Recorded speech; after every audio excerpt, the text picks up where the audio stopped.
மாவட்ட கழகத்தின் சார்பில் 14 தீர்மானங்கள் கொண்டு வரப்பட்டு உங்களுடைய அனைவருடைய ஒப்புதலோடு இந்த தீர்மானங்கள் நிறைவேற்றப்பட்டிருக்கிறது. குறிப்பாக நம்முடைய இளைஞருடைய செயலாளர் அவர்களை துணை முதல்வராக்க வேண்டும் என்ற கோரிக்கை நீங்கள் எல்லாம் நிறைவேற்றி தந்திருக்கிறீர்கள். நின்ற 13 தேர்தலிலும் வென்ற நமது முத்தமிழர் கலைஞர் அவர்களுடைய மாவட்டம் முத்தான 13 தீர்மானங்களை இன்றைக்கு நிறைவேற்றிருக்கிறது என்று சொல்லும் பொழுது ஒட்டுமொத்தமாக தமிழ்நாட்டில் இருக்கின்ற மற்ற மாவட்ட கழகத்திற்கெல்லாம் ஒரு முன்னோடியாக ஒரு எடுத்துக்காட்டாக விளங்கக்கூடிய ஒரு மாவட்ட கழகமாக இந்த கழகத்தை நாங்கள் பார்க்கின்றோம்.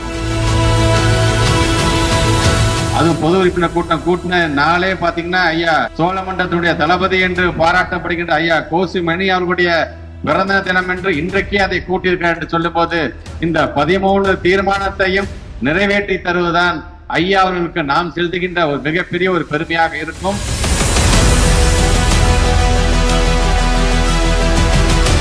முத்தமிழர் கலைஞர் அவர்கள் தான் சொல்வார்கள், தென்னை மரத்தை பார்க்கும்போது நிறைய வடுக்களாக இருக்கும், அந்த வடுக்கல் மீதுதான் கால வைத்து ஏறி ஏறி ஏறி உச்சத்தை தொட்டு இருப்போம். தென்னை மரத்தை அந்த வடுக்கல் எப்படி வந்தது என்று சொன்னால் ஏற்கனவே இருந்த மட்டைகள் விழுந்து விழுந்து விழுந்து அந்த வடுக்கல் இருக்கின்றது. கலைஞர் அவர்கள் மிக அழகாக சொல்வார், இப்படிதான் நாம் எங்கே விழுந்தோமோ, நாம் எங்கே தோல்வி கண்டோமோ, நாம் எங்கே பல்வேறு போராட்டங்களை தழும்புகளை பெற்றிருக்கின்றோமோ அந்த தழும்புகள் மீது காலை வைத்து உச்சத்தை தொடுவோம் என்று சொன்னவர் முத்தமிழர் கலைஞர் அவர்கள். அப்படி அந்த உச்சத்தை தொட்டவர் தான் இன்றைய நம்முடைய தலைவர், நம்மை நாளும் இயக்குகின்ற நம் இயக்க தலைவர் அவர்கள்.